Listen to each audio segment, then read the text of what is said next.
Hello, welcome to the Skeins of Dreams knitting podcast. I'm Megha. I'm also known as Skeins of Dreams on Instagram and on Ravelry. And usually I come here to talk all about my knitting journey with all of you, but today is a little different. I decided to do a sweater math video. So, welcome.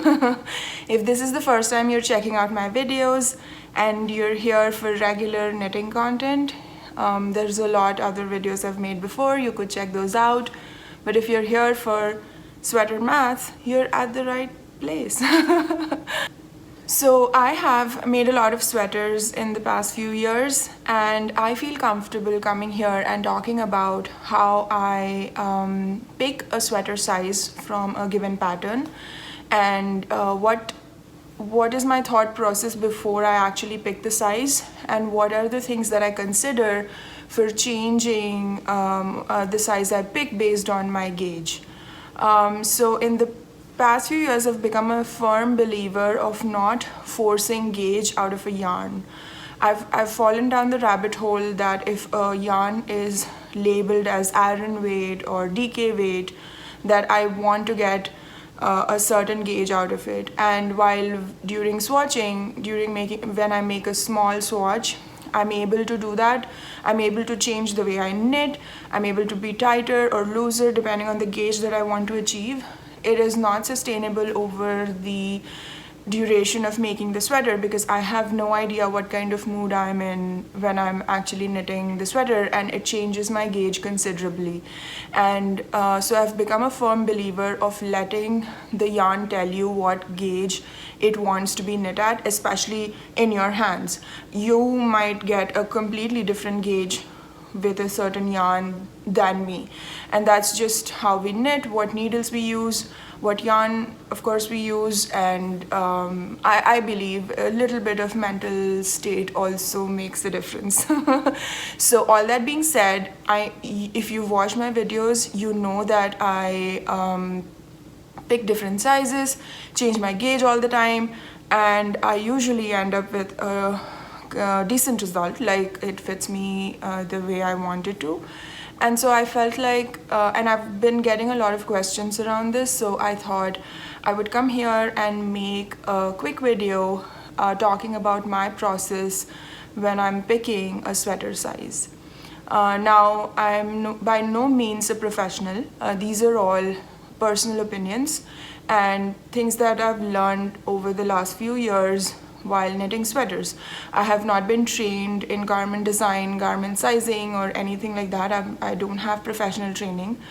I'm a bit of a math nerd, I guess, as any engineer can be. So, so yeah, I decided that, and I have been thinking about this for the longest time, and I decided that it just needs to happen, right? Like, we'll see how it goes. So, before actually deciding your pattern and picking a sweater size, there are a few questions I want to address, and I actually have notes for this. Like, my laptop is sitting in front of me and I made notes for this. So let's talk about this a little before we actually go to the math portion. Why would I change gauge? And today you get to see all, by the way, you get to see all the cat crazy in the background because this is their hangout spot, and I've encroached it for the day. I know you've not been seeing cats when I sit upstairs because I close the door when I record, but you get to see them today. Anyway, so first question, why would I change gauge?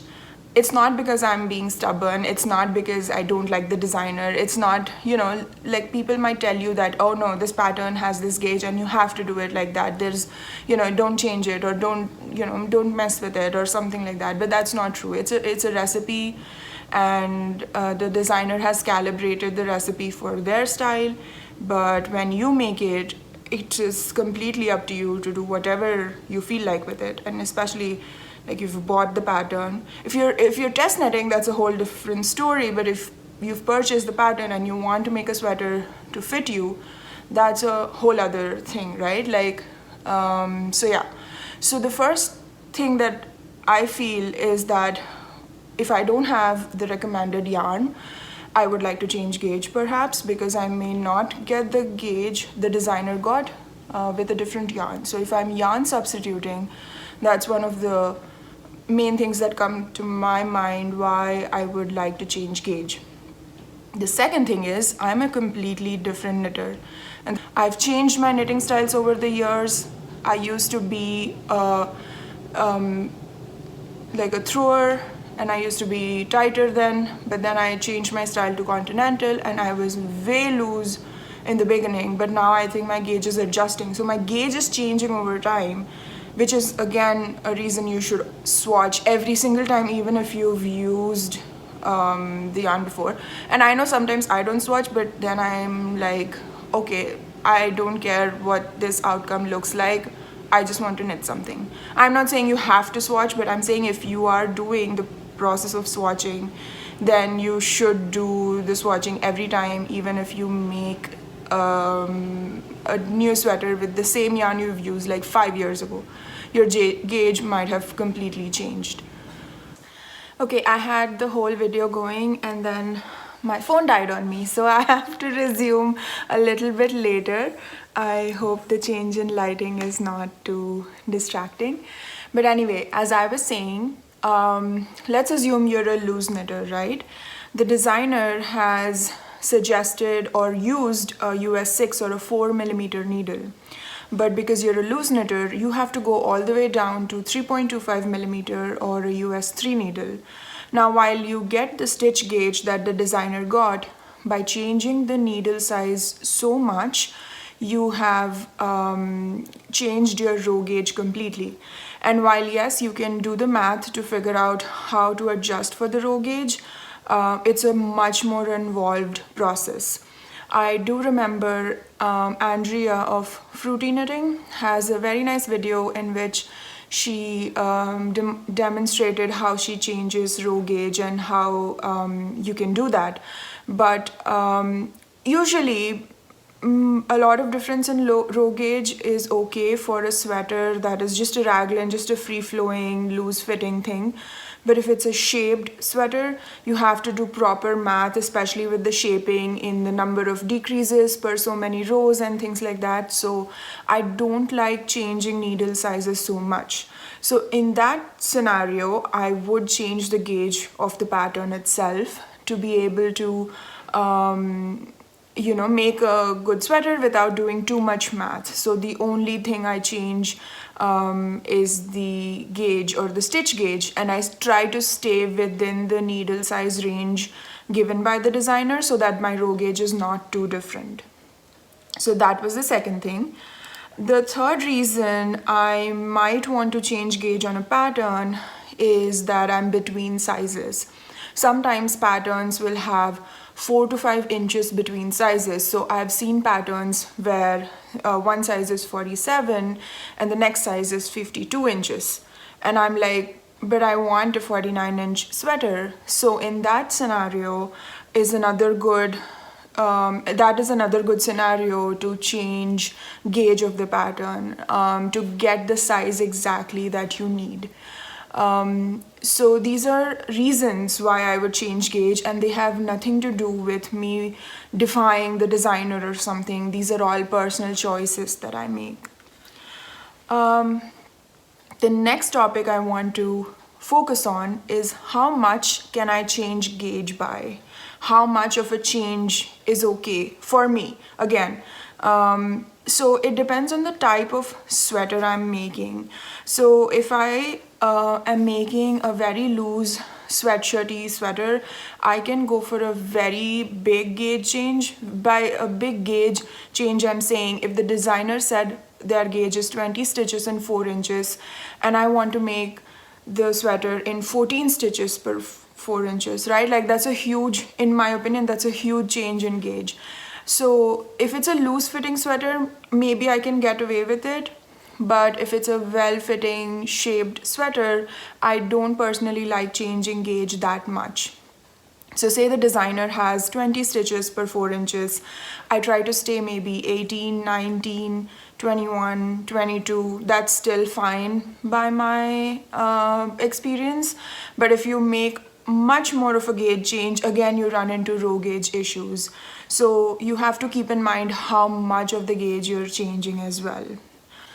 The next thing that you would have to consider is what size you want to make.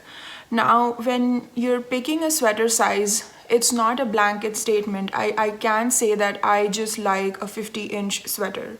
It changes by the way I want to wear a garment, what I'm wearing underneath the garment. Some garments I have made which are next to skin, which I'm wearing just over my bra. Then there are garments which I wear over a camisole. Then I'm saying garments, there are sweaters I wear over a camisole. Then there are sweaters I wear over a t-shirt.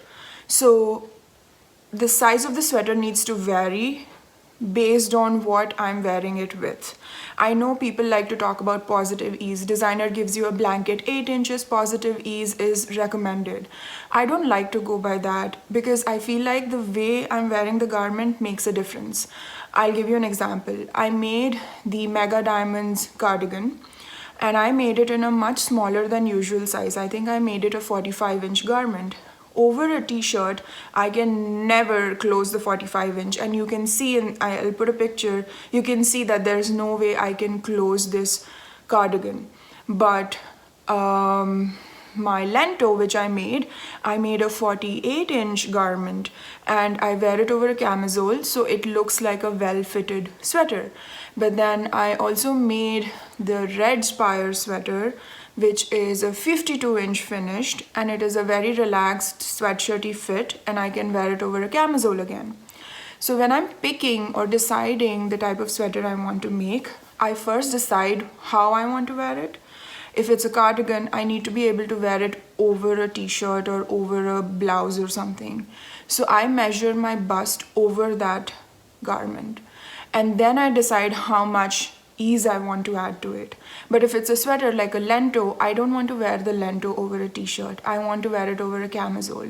So it can be a little smaller, but it'll give me the same impact, right?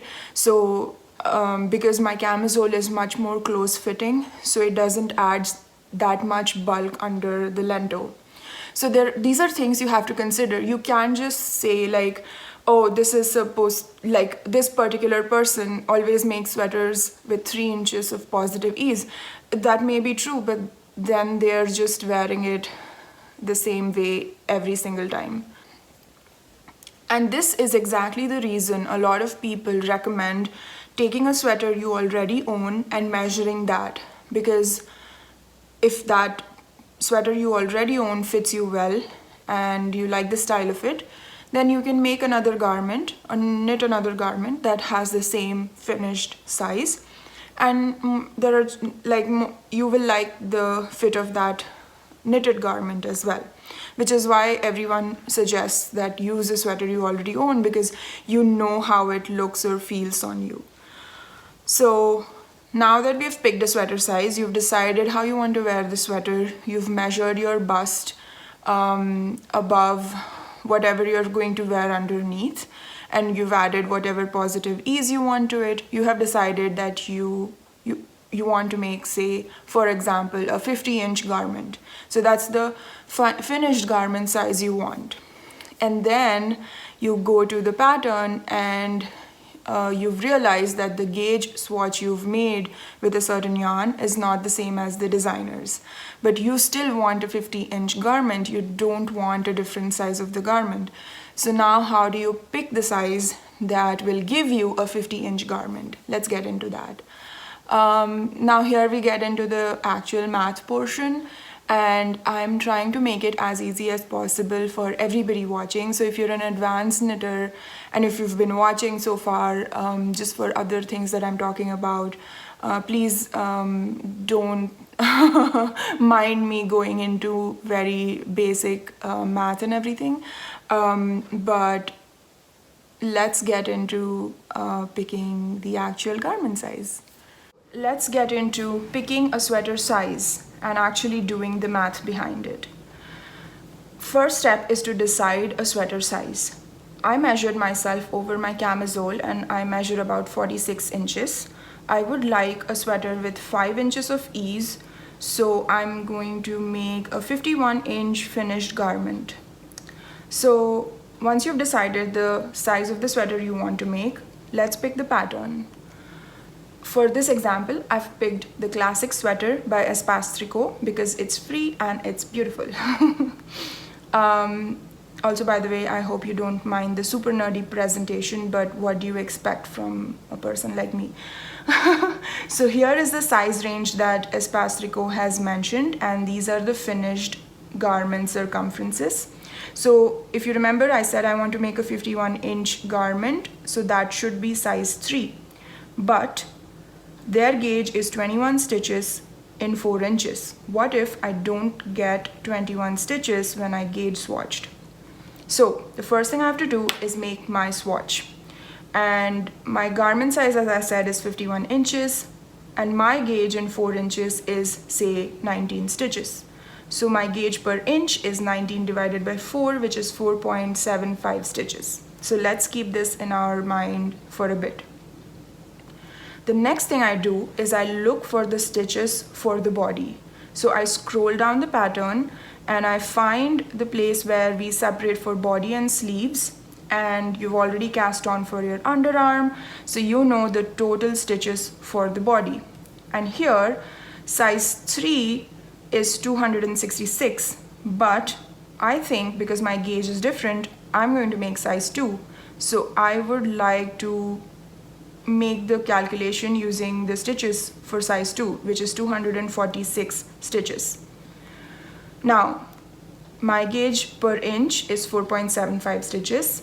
The desired garment is 50 to 51 inches, and I'm just saying here so we all don't forget. So the body stitches for size 2 is 246 stitches. And if I make size 2 at my gauge, all I have to do is divide 246 by 4.75, which gives me 51.7 inches. So if I made size 2 at my gauge, which is different from the pattern gauge, I will get a close to 52-inch finished garment. And I think I'm happy with this. I purposely picked a pattern which is a raglan and it's easy fitting, so that I don't care if my sweater is 51 inches or 52 inches, like as long as it's a loose fitting sweater. But if you want to make a sweater that fits you really well, you'll have to put in the effort to do more math to figure out which size you need to make, or if you need to make modifications to the number of stitches and things like that. But I made it easy for all of us by picking a sweater which is easy fitting, right? So cheated a little bit, but if you want to get into detailed sweater math, we can have that discussion as well. All right, so now that I've realized that I can make a 51.7-inch garment at my gauge, which is different from the designer, it's a success. So all I have to do is make size 2. However, because the row gauge and the depth of the yoke and the sleeve length and all of these will vary for each size, you still have to make the length as per size 3. So all you can do is you have changed the stitches for the body, like you've changed the stitches for your sleeves and everything, so the width or the circumference will be what you need, but for the lengths, for the yoke depths, for the sleeve lengths, you'll still have to refer to size 3 to actually make the garment successfully. And we can talk about this more, especially because now maybe my row gauge is different and things like that. So that's why everyone who talks about knitting a different size will mention this to you, that you have to knit, when it says knit certain inches or centimeters, you still have to refer to the original size you would have made if your gauge was same as the designer. I hope I didn't confuse you there. So now that we've done this, let's talk about understanding gauge to decide how do we pick the size. Like I magically picked size 2. How did I know that to come up with a 51-inch garment, I needed to make size 2? And this has to do with my gauge versus the designer's gauge. The designer has 21 stitches in 4 inches. Let's assume this particular block, orange block, is 4 inches. But I'm the knitter and I was able to get 4 inches using only 19 stitches. So if I were to listen to the designer and cast on 21 stitches, I would get a garment I would get a swatch which is greater than 4 inches. So I would get a bigger size, right? So this means that I need to make a smaller size to get the final garment desired. I hope I'm not confusing everybody. But if you don't get this, there is no way someone can force this understanding of gauge. So if you're not comfortable with it, you have to do the math for multiple sizes to see what the outcome is, and then you can decide what size to make. So it can also be a trial and error method. Let's say I'm on the other end of the spectrum. The designer has 21 stitches in 4 inches, but I have 25 stitches in 4 inches. So if I were to listen to the designer and cast on only 21 stitches, I would be 4 stitches short, and at 21 stitches, my swatch would be smaller. So I will end up with a smaller sweater had I listened to the designer, right? So in this case, you need to pick a bigger size to get the final desired finished garment. And I again hope I have not confused you further than you need to. You can always do trial and error method. You can always do the calculation for each and every body stitch count around the sweater size that you want to make, and then figure out what your finished garment will be. So thank you so much for sticking with me for this portion of the nerdy presentation knitting math. By the way, I'm using a picture of the Burgos vest I made because I'm telling you all this about sweater math, but I made a mistake in this and the garment turned out to be way smaller than I needed it to be. So basically, don't worry about it. There is always a next time. You will always want to make more sweaters. Okay, now that you've seen the sweater math and understanding gauge basics, let's talk about a few other things to keep in mind when changing gauge on a pattern. Like I first mentioned at the beginning of the video, I don't like to force gauge out of a yarn because it's not sustainable over the entire duration of knitting a sweater. So that's the one thing I want to repeat and want. I strongly believe in that, and so I just wanted to repeat it. The next thing is that yardage and yardage per 100 grams changes quite a bit. The designer might say that that they have picked an iron weight yarn, and yarn companies label the yarn weight very differently. So one thing I try to do is look at the yardage per 100 grams to get the same feel of the yarn if I'm substituting yarns. And yarn substitution is a whole other topic, and I'm not gonna go into too much detail about that. So say for example, they've said it's a worsted weight yarn, but the yardage is 250 yards per 100 grams. So I look at that. I don't look at the tag worsted. I actually look at what the yardage is per 100 grams. And then when I'm substituting yarn, I try to substitute at a similar yardage per 100 grams so that I can get the closest gauge possible, if not the exact gauge. Then other things to consider with yarn substitution and gauge changes is the type of yarn the designer has used. If the designer has used a superwash yarn and you are substituting with a non-superwash yarn, the label on the yarn does not matter. For example, the designer might be able to get 22 stitches per 4 inch in a DK weight superwash yarn. But if I'm yarn substituting, I can get 22 stitches in 4 inches with a sport weight non-superwash because it's more hairy and it has a different spin on it. It's not as smooth as the superwash yarn. So those are things to consider when you're changing gauge, when you're changing the yarn that the designer has suggested. The other thing and the major thing with gauge change is yardage. So how do you know how much yarn to buy because now you've changed the gauge?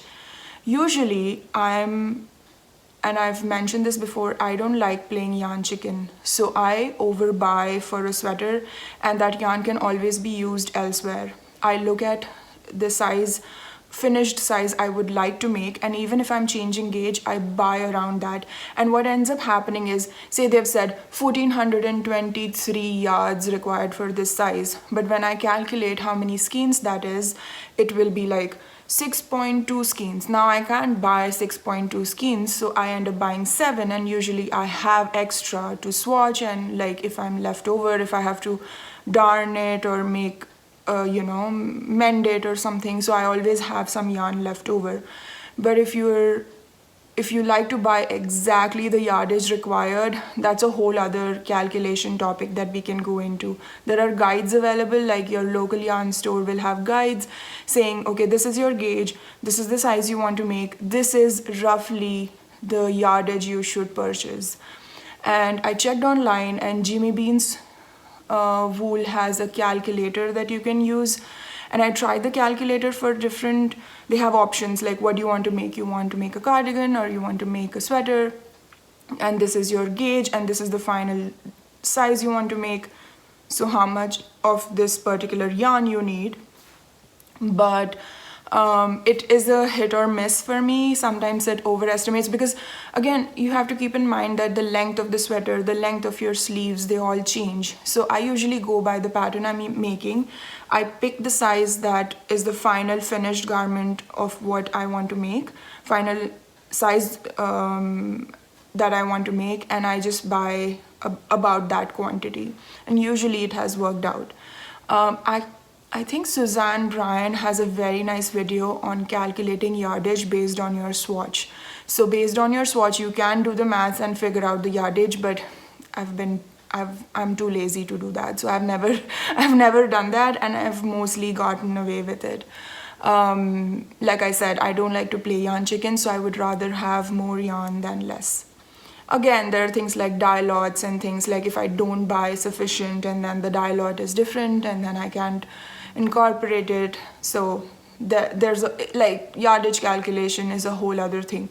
But I'll leave the link below to the Jimmy Beans yardage calculator and Suzanne Bryan's video on estimating yardage. So I think that's everything I wanted to cover. I hope I've not confused you more than you already were. If you have any questions, feel free to reach out to me at skeensofdreamsknits@gmail.com. I have helped a few people before with estimating sweater size based on their gauge and the yarn they want to use and the pattern they want to make. And if they want to make any modifications to it, I've tried to help out a little bit. So if you are in the same situation where you're worried about working on this whole sweater and you're not confident, and if you need the help, you can always reach out to me. And of course, if you go to your local yarn store, they will be able to help you out with things like this.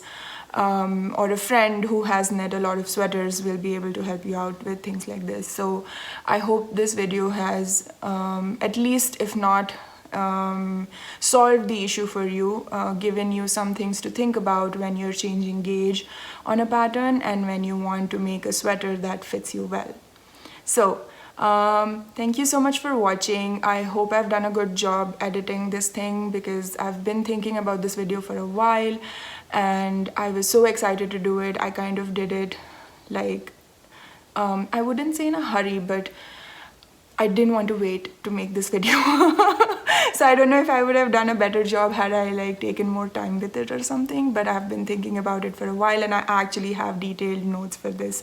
So I'm pretty sure I didn't miss out on anything. Thank you so much for watching if you've stuck around until the end. And I wish you all successful sweaters in your future. Stay safe, take care, and happy crafting. Bye.